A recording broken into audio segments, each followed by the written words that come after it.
And so if the thought I'm beautiful is producing an uncomfortable sensation, the what I call protective thought to prevent you from feeling that sensation, which is the only thing you're really afraid of, is I'm ugly. I'm not beautiful. And so we will take on that thought, and people say, oh, you're sabotaging yourself. No, you're not. You're protecting yourself from a sensation which you think is dangerous.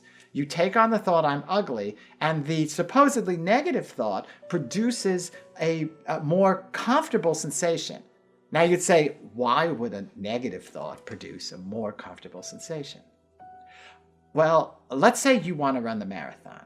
You decide you have a desire to run the marathon. I always ask people, what's the first thing you need to run the marathon? And they say shoes or exercise. And I go, nope. The first thing you need to run the marathon is the thought that you can run the marathon. Otherwise, you wouldn't start. You take on this thought, and out of that thought, you train and you buy the shoes and you do all the stuff, and you're ready to run the marathon. Now, I don't care if you're the person who wins the marathon every year. When you get to mile 20, your feet hurt. You can't breathe. You are starving. You are thirsty. You are in muscle pain. If you decide that you cannot tolerate those sensations that come with mile 20 of the marathon, there's a very easy way to stop them. Exchange the thought, I can run the marathon, for the thought, I can't run the marathon. And you will stop running and you will feel better.